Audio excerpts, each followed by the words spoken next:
ओम शांति। बाबा के हम में प्यारे से मेजॉरिटी परसों वापस जाएंगे ना? यस, परसों वापस जाएंगे या कल रात को? कल रात, परसों सुबह, परसों दिन में वापस जाएंगे।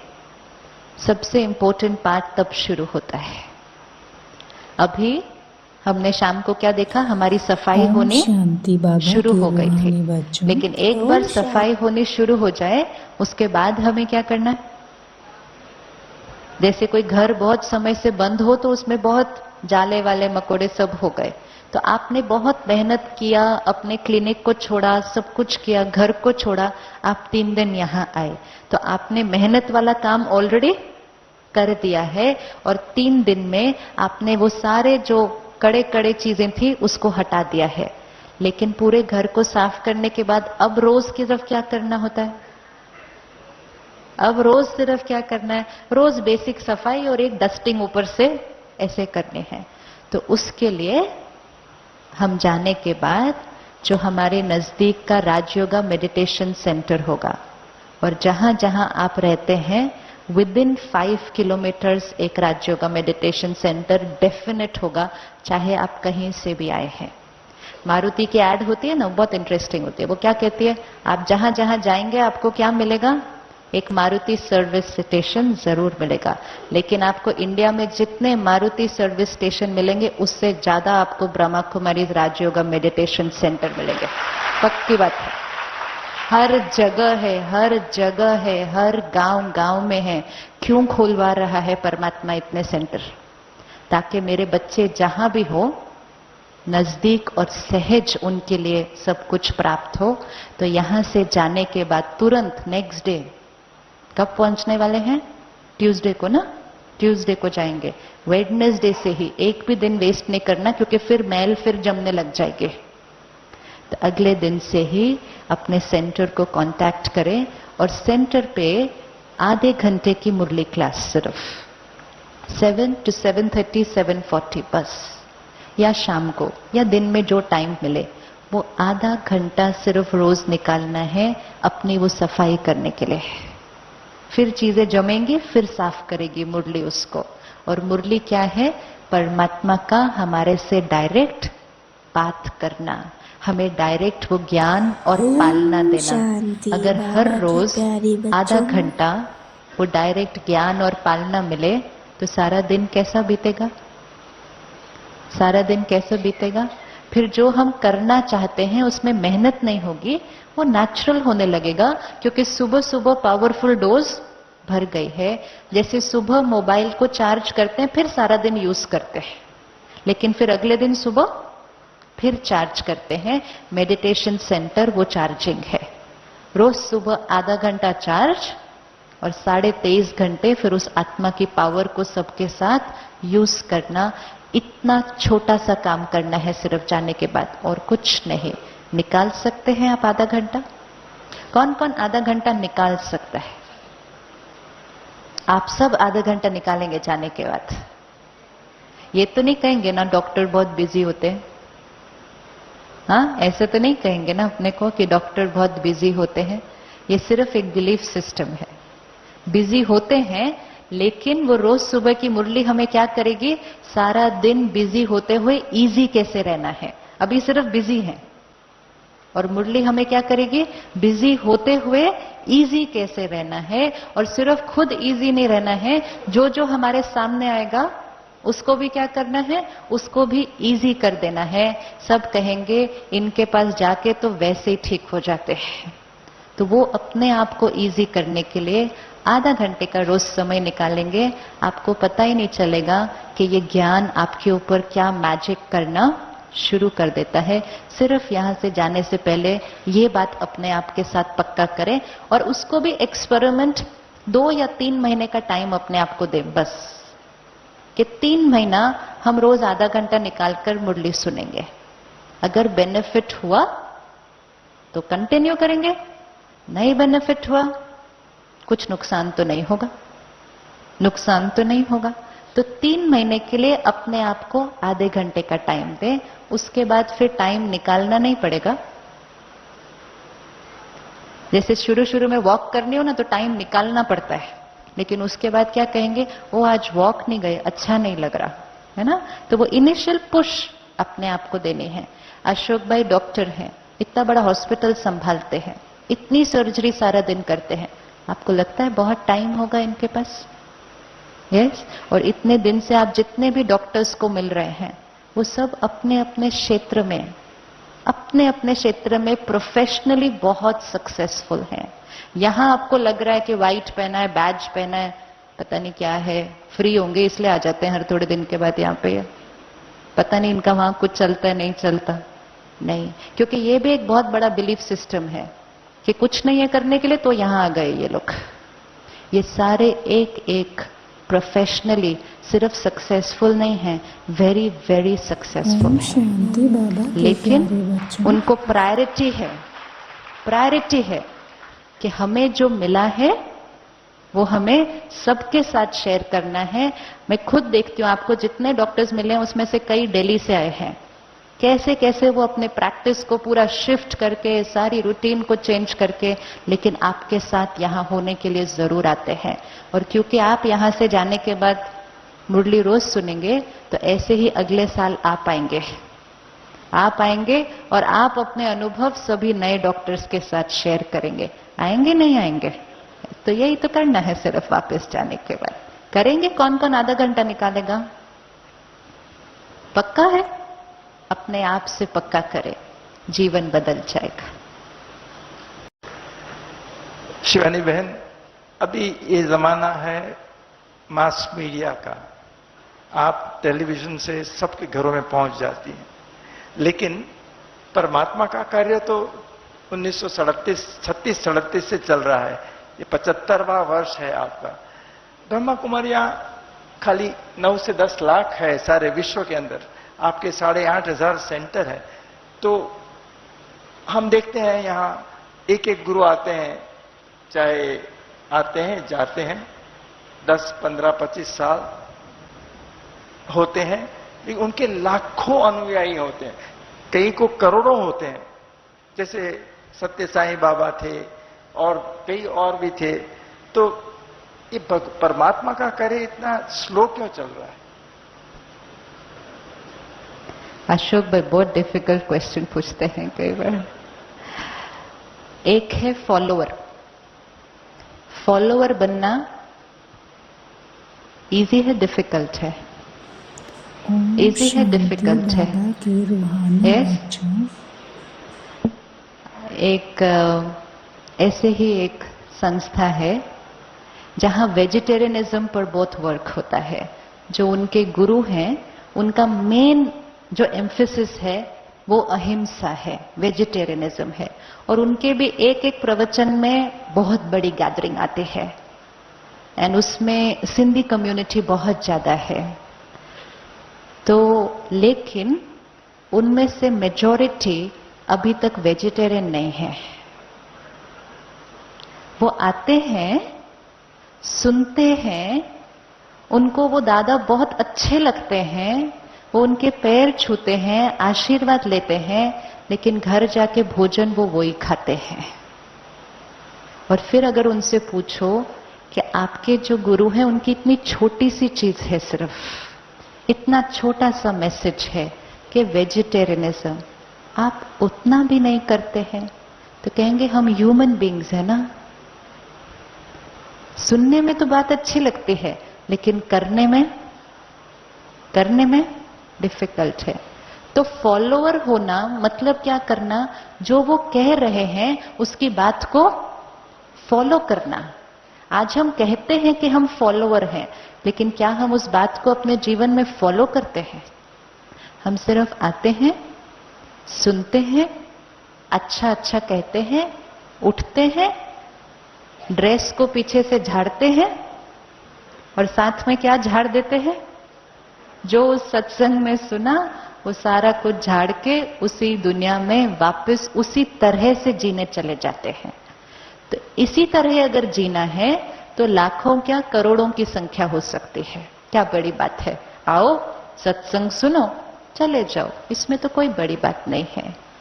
लेकिन ये विद्यालय है, ये सत्संग नहीं है। यहाँ पढ़ाई होती है और पढ़ाई के साथ साथ धारणाएं हैं। अपने जीवन को उस पढ़ाई में, पढ़ाई के अनुसार ढाला जाता है। तो ये करोड़ों नहीं कर सकते हैं। आपके मेडिकल कॉलेज में कितने लोग एडमिशन लेते हैं? कितने लोग एडमिशन लेते हैं? बस ये ऐसा ही है। करना चाह सकते हैं, लेकिन एडमिशन लेने के लिए थोड़ी सी एफर्ट करनी पड़ती है। अपने जीवन में वो परिवर्तन लाने की पढ़ाई करनी पड़ती है। सिर्फ आए सुने चले गए, वो इस विद्यालय का लक्ष्य नहीं है। इस विद्यालय का लक्ष्य है संस्कार परिवर्तन। सिर्फ वेजिटेरियन अहिंसा बाहर नहीं, अहिंसा सोच की लेवल पर, कि एक भी रॉन्ग थॉट नहीं होनी चाहिए। तो ये करने में थोड़ा सा एफर्ट लगता है।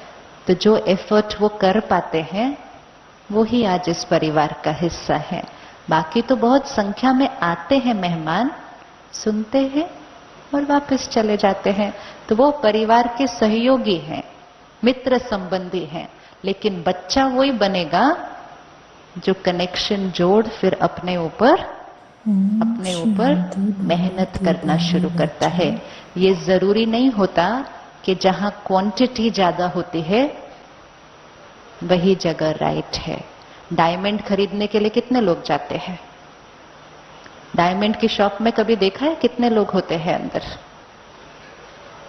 आपको लगेगा खाली दुकान है, क्योंकि डायमंड खरीदना सबके बस की बात नहीं होती है। लेकिन डायमंड तो डायमंड ही है। फिर जो खरीद सकते हैं वो ही उस दुकान में जाते हैं।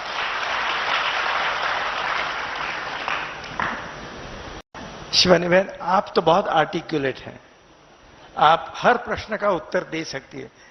लेकिन जब हमारे डॉक्टर्स, आपने कहा आपके नजदीक के सेंटर पर चले जाना, तो हो सकता है वो बहन आपके जितनी आर्टिकुलेट न हो, और हो सकता है कि जो आशाएं आपने ऊपर उठाई है उतने तक वो ना आ सके। तो फिर आगे क्या करना चाहिए? हर सेंटर पर हम मुरली स्टडी करते हैं। मुरली डायरेक्ट परमात्मा के महावाक्य होते हैं। हर सेंटर पर जब आप जाएंगे, बहनें प्रवचन नहीं करते हैं। ब्रह्मा कुमारी सेंटर पर बहनें प्रवचन नहीं करते हैं। हर बहन के हाथ में एक कागज होगा, और वो कागज माउंट आबू से हर सेंटर तक पहुंचता है। उस कागज को हम मुरली कहते हैं, और वो मुरली में परमात्मा द्वारा उच्चारण किए हुए महावाक्य उस कागज पर लिखे हैं। और बहन का रोल होता है कि वो मुरली हरेक को सुनाना और उसको धारण करने का तरीका समझाना। ज्यादा इंपॉर्टेंट ये नहीं है कि समझाया कैसे जा रहा है, ज्यादा इंपॉर्टेंट ये है कि बहन के जो अनुभव है उसके जीवन के, वो वाइब्रेशन से हम पावर लें और मुरली से हम नॉलेज लें। हर बहन का सुनाने का और समझाने का तरीका अलग अलग हो सकता है, लेकिन जो सोर्स ऑफ नॉलेज है वो किसी भी बहन की विजडम नहीं है, किसी भी भाई का ज्ञान नहीं है, वो उस परमात्मा द्वारा दिया हुआ ही ज्ञान है। वो ही पढ़कर सुना रहे हैं। तो जब भी हम सेंटर पर जाएं, हम सुन बहनों से रहे हैं, लेकिन सुन किसकी रहे हैं? सुन किसकी रहे हैं? परमात्मा की सुन रहे हैं। हम परमात्मा की सुने और फिर उसको अपने जीवन में अपने तरह से एक्सपेरिमेंट करें। बहुत हुआ आज दिन तक देहधारियों से जुड़ना। आज दिन तक देहधारियों से ही तो जुड़ते रहे ना हर टाइम, कि ये बहुत अच्छा सुनाते हैं, ये बहुत अच्छा बोलते हैं, हम उनसे ही जुड़कर रह गए। अब हमें देहधारियों से नहीं जुड़ना है। अब हमें डायरेक्ट किससे जुड़ना है? डायरेक्ट उससे जुड़ना है। इसलिए इंस्ट्रूमेंट को नहीं देखो। अभी फॉर एग्जाम्पल हम आपसे बात कर रहे हैं, आप ये थोड़ी चेक करेंगे कि माइक कौन सी कंपनी का बना है, ऐसा चेक करेंगे? तो सभी हम जो भाई बहनें हैं वो सिर्फ बीच का माइक है। तो माइक की क्वालिटी और कंपनी को नहीं चेक करना, ठीक है? किसकी बात सुनना? जो उस माइक के द्वारा हमसे बात कर रहा है, बस उसको देखना है, उसको सुनना है। और हर बहन, मैं आपको सीरियसली बता रही हूं, बहनों का सुनाने और समझाने का तरीका अलग अलग हो सकता है, लेकिन जो प्यार, जो स्नेह और जो परिवार की फीलिंग, वो आपको हर भाई बहन से सेंटर पर आने वाली है। जो निस्वार्थ पालना आपको मिलने वाली है, वो पालना है जो आज शायद ही बाहर हमें मिल रही है। अनकंडीशनल एक्सेप्टेंस, सेल्फलेस लव, वो आपको हर बहन और भाई से मिलेगा। उसको लेने जाना है सेंटर पर, उसको लेना है, वो हर सेंटर पर मिलने वाला है। शायद आपको करुणा भाई ने सुनाया यज्ञ का इतिहास, मैंने पूरा उनका व्याख्यान नहीं सुना, लेकिन शायद उन्होंने बताया होगा कि ब्रह्मा बाबा ने जो हमारी आज 75 साल के बाद में जो बड़ी दादियां हो गई, ऑब्वियसली वो 85 के ऊपर ही हो सकती है, उससे छोटी तो नहीं हो सकती। तो उन्होंने जो काम किया था 1000 बहनों के ऊपर या थोड़े भाइयों के ऊपर, 14 साल तक उनको योग सिखाया। उन्होंने दूसरा कुछ नहीं किया। शिव परमात्मा ब्रह्मा बाबा के तन में प्रवेश करते थे और फिर बच्चों को सिखाते थे। उस समय हमारी जो दादियां थी, वो उस समय 15 साल से 25 साल की थी शायद। आज वो 300 दादियां में से हमारे पास चंद दादियां रह गई है। तो वो जो दादियां की जो शक्ति थी, 14 साल परमात्मा के साथ एक जगह में रह के योग की शक्ति धारण करनी, और उस समय साक्षात्कार का बड़ा रोल था। ये रोल अब तो कम हो गया। तो अब वो योग की शक्ति अभी भी आप समझते हैं उतनी ही है? जो हमारी दादियों ने वो 14 साल में अपने अंदर पावर भरी, तो एक तो दादियों से मिलते ही हमें वो पावर अभी भी अनुभव होती कि नहीं? आप दादी जी से पहले दिन मिले, आपको कैसा लगा? कैसा लगा दादी से मिलकर? अभी तो दूर से बैठकर मिले, नजदीक से मिलेंगे, उनके बिना कुछ बोले ही उनसे वो पावर, उनसे वो प्यार रेडिएट होता है। हमारे सभी जो भाई बहने हैं परमात्मा की पालना लेकर फिर औरों के साथ शेयर कर रहे हैं, लेकिन मोस्ट इंपॉर्टेंट है कि परमात्मा डायरेक्ट अपनी पालना अभी भी हर बच्चे को दे रहा है। तो हमें दादियों से मिलने का चांस मिले तो वो तो बहुत बड़ा बोनस है, लेकिन परमात्मा से मिलने का चांस तो हमें हर मिनट मिला हुआ है। तो जब ब्रह्मा बाबा ने अपना पुराना शरीर त्याग किया, तो परमात्मा ने कहा जब ये शरीर में है तब तो लिमिटेशन है, कब मिल सकते हैं, कितनी देर मिल सकते हैं, क्योंकि बॉडी की लिमिटेशन होती है। लेकिन जो बॉडी से अलग है उसकी तो कोई लिमिटेशन ही नहीं है, वो टाइम और स्पेस के बियॉन्ड है। तो हम डायरेक्ट पालना जो दादियों ने ली, हम आज भी ले सकते हैं। और किससे लेंगे? हम उससे डायरेक्ट लेंगे। सिर्फ क्वेश्चन ये है, क्या हम वो पालना लेने में इंटरेस्टेड है? क्योंकि वो पालना देने में रेडी है। जैसे सूर्य है, वो अपनी रोशनी देने के लिए कांस्टेंट रेडी है, लेकिन हमारी चॉइस है कि हम उसकी तरफ मुख करके खड़ा होते हैं या हम उससे मुख मोड़ कर खड़ा हो जाते हैं। तो परमात्मा की डायरेक्ट पालना हमें हर पल अनुभव हो सकती है।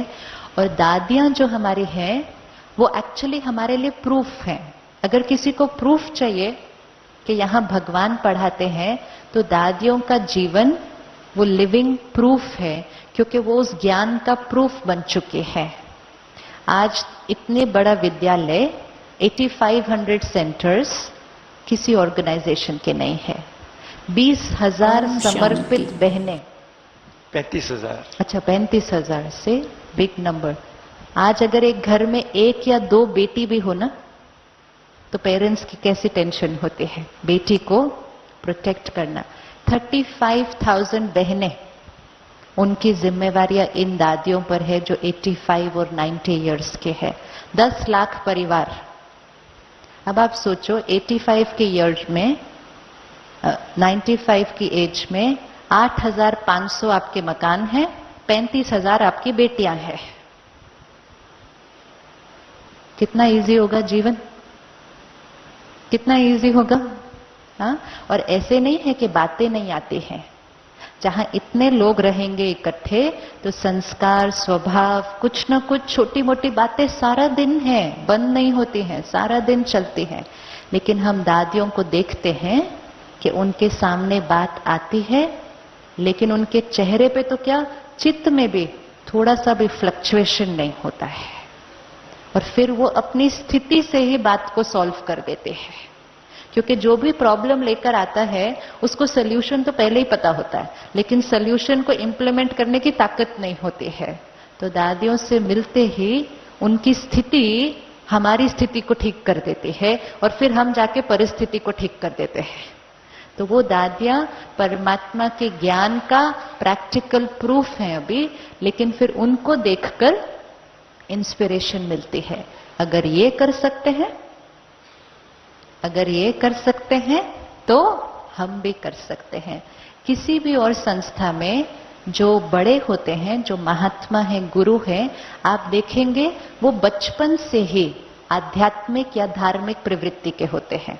ऐसा होता है ना, आप उनकी बायोग्राफी को सुनेंगे तो आप देखेंगे वो बचपन से ही उस प्रवृत्ति के थे। लेकिन यहां पर ऐसा नहीं है। यहां पर हम सब अपने तामसिक संस्कार, अपनी तमो प्रधानता और सारी इम्प्योरिटी को लेकर यहां आए थे। लेकिन यहां आकर धीरे धीरे धीरे धीरे वो सफाई हो रही है। तो we are not born this way, we are born with a lot of, but Baba's gyan helps us to get cleaned. तो दादियों को जो हम देखते हैं तो हमें फिर फेथ हो जाता है कि दादी कर सकती है तो हम भी कर सकते हैं। तो इंस्पिरेशन उससे, पालना, पावर, प्यार, ज्ञान वो उससे, मैजिक ऑटोमेटिकली होता जाता है। ब्रह्मा कुमारी के राजयोग के अंदर, ज्ञान के अंदर 3 शब्द बहुत अच्छे लगते हैं। एक तो त्रिनेत्री, त्रिकालदर्शी और त्रिलोकनाथ। ये जो त्रिनेत्री, ज्ञान का तीसरा नेत्र हमें दिया जाता है, हमें त्रिकालदर्शी बनाया जाता है, पास्ट, प्रेजेंट, फ्यूचर, आदि मध्य अंत का ज्ञान दिया जाता है, और हमें त्रिलोकनाथ बनाया जाता है। उसके बारे में आप, एक छेला प्रश्न है, तो इन सबको इस ज्ञान की चरम सीमा पे ले जाए। 2 नेत्र से हम हमेशा देखते आए, लेकिन परमात्मा हमारा आकर तीसरा नेत्र खोलते हैं। तीसरा नेत्र कहां दिखाया जाता है? अब तीसरा नेत्र खुलना मीन्स क्या होना? तीसरा नेत्र खुल गया मीन्स क्या हुआ? हमारी ट्रेडिशनल माइथोलॉजी में तो विनाश की बात करते हैं। तो विनाश ही होता है जब तीसरा नेत्र खुलता है। जब तीसरा नेत्र खुलता है तो हमारे अंदर के विकारों का विनाश होता है। जैसे ही सोल कॉन्शियस हुए तो विकारों का विनाश हुआ। इसीलिए तो कहा जाता है तीसरा नेत्र खुला और विनाश हो गया। आत्मा शब्द हमेशा सुना था, लेकिन सोल कॉन्शियसनेस अपने जीवन में प्रैक्टिकल में हो, ये नहीं हुआ था। तो बाबा आकर तीसरा नेत्र खोलता है, मतलब सोल कॉन्शियसनेस एक नेचुरल वे ऑफ लिविंग हो जाती है। तो हमारे अंदर की कमी कमजोरियों का विनाश होना शुरू हो जाता है। तो वो है त्रिनेत्री, त्रिकालदर्शी, तीनों कालों को जानने वाले। हम कौन थे, हम कौन हैं और हम क्या बनने वाले हैं। वर्तमान समय कौन सा युग चल रहा है? कौन सा युग चल रहा है? कलयुग। पक्का? पक्का? और आजकल हम कहेंगे घोर कलयुग। कहते हैं ना, घोर कलयुग चल रहा है। तो जैसे कुछ घंटे पहले सुबह थी, फिर दोपहर, शाम, अभी रात्रि हो गई, और कुछ देर के बाद क्या हो जाएगा? घोर रात्रि हो जाएगी।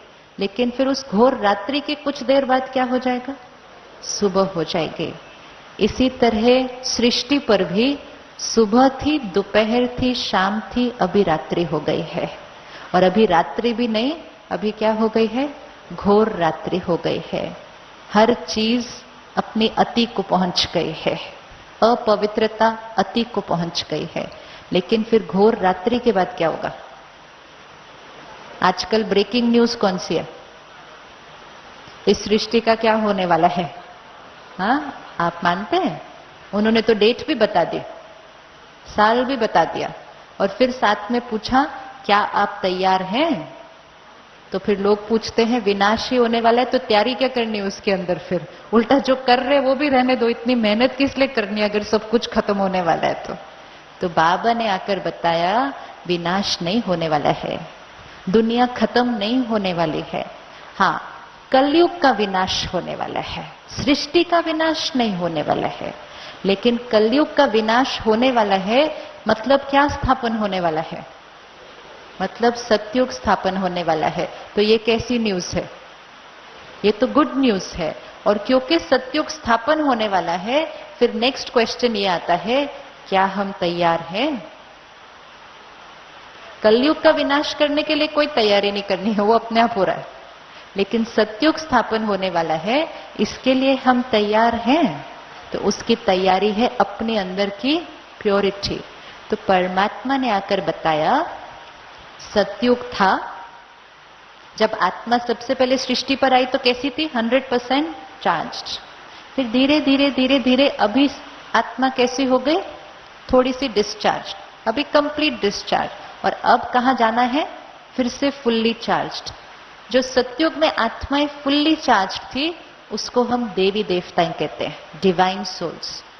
और फिर वो डिवाइन आत्माएं शरीर छोड़ा लिया, शरीर छोड़ा लिया, शरीर छोड़ा लिया, और वही आत्माएं क्या बन गई? Discharged battery. अब फिर से कौन सा समय आने वाला है? सतयुग आने वाला है। मतलब वही डिस्चार्ज्ड आत्मा अब पावर हाउस से कनेक्शन जोड़ेगी और क्या बन जाएगी? फुल्ली चार्ज्ड आत्मा। तो जो देवी देवताएं सतयुग में थे वो अभी कहां होंगे? वो अभी कहां होंगे? वो यहां बैठे हुए हैं सारे, वो यहां बैठे हुए हैं। हम तो 1500 देवी देवताओं को नमन करेंगे जो सामने बैठे हुए हैं हमारे। आप वही आत्माएं हैं ना, इसीलिए यहां पहुंचे हैं। तो परमात्मा याद दिलाता है आप कौन थे, क्या पोटेंशियल था आपका। लेकिन धीरे धीरे वो प्योरिटी क्या हुई? कम हुई। लेकिन वो आपकी प्योरिटी थी, इसलिए अब उसी प्योरिटी को फिर से पहुंचना है। सत्यनारायण की कथा सुनी? नर ऐसी करनी करे जो नर से नारायण, नारी से लक्ष्मी। तो इसका मतलब कभी ना कभी ऐसा कुछ हुआ था कि नर नारायण और नारी लक्ष्मी बन गए। तो नर और नारी कौन है? हम सब। कलयुग में नर और नारी, और सतयुग में लक्ष्मी नारायण। तो अभी जो समय है वो चल रहा है नर नारी से लक्ष्मी नारायण बनने का समय। तो सत्य नारायण की कथा अभी सुननी और पढ़नी नहीं है सिर्फ, लेकिन सत्य नारायण की कथा बननी है, वो अभी बन रही है। तो परमात्मा याद दिलाता है आप वो थे, वो डिवाइन सोल्स आप थे पास्ट, अभी आप थोड़े से ऐसे हो गए हो प्रेजेंट, लेकिन फ्यूचर क्या है? आप फिर वैसे बनने वाले हो। तो ये पास्ट, प्रेजेंट, फ्यूचर तीनों कालों को स्मृति में रखकर अब अपने ऊपर मेहनत करनी है कि हम क्या थे। इसका मतलब वो पावर हमारे अंदर है। और तीसरी चीज जो बाबा हमें बताते हैं कि तीनों लोकों का ज्ञान, एक है ये वाला लोक जहां हम हैं, दूसरा है परम धाम जहां हम सब जाना चाहते हैं। हम में से मेजॉरिटी जब परेशान होते हैं तो क्या मांगते हैं? क्या चाहिए हमें? क्या चाहिए? मोक्ष चाहिए, मुक्ति चाहिए। मतलब कहां देखते हैं उस टाइम? ऊपर हमें जाना है। क्या है वहां पर? वो हमारा घर है। जब थक जाते हैं ना तो क्या याद आता है? तो घर याद आता है। तो वो है वो वाला लोक। और एक बीच का लोक है जो आपको धीरे धीरे पता चलेगा, वो है सूक्ष्म लोक। वो सूक्ष्म लोक में फरिश्ते, मतलब लाइट के शरीर में हम आत्माएं वहां रहती हैं। परम धाम में आत्मा रहती है, सूक्ष्म लोक में लाइट के शरीर में होती है, और इस सृष्टि लोक में हम इस जड़ शरीर में होते हैं।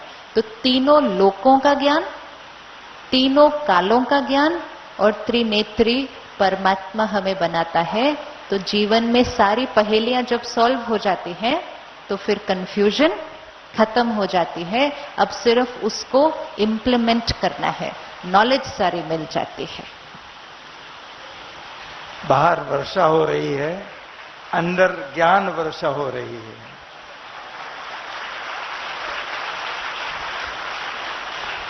जब भी मुझे ऐसा प्रसंग मिलता है कि शिवानी बहन की सानिध्य में बैठ के उनसे कुछ ऐसे प्रश्न पूछने कि जिससे हमें भी कुछ अच्छा लगता है और लोगों को भी अच्छा लगता है कि ज्ञान को किस तरह से हमारे जीवन में, हमारी प्रोफेशनल लाइफ में हम ला सकते हैं और हमारा जीवन जो है उससे ऊपर उठा सकते हैं। तो मैं शिवानी बहन को बहुत बहुत धन्यवाद देता हूं, उनका बहुत हृदय से आभार मानता हूं।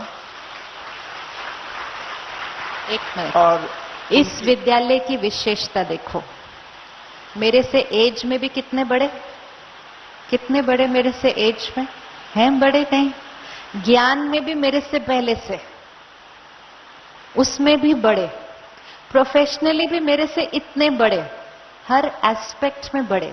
लेकिन ह्यूमिलिटी कितनी है? ह्यूमिलिटी कितनी है कि छोटों को इतना बड़ा कर देते हैं।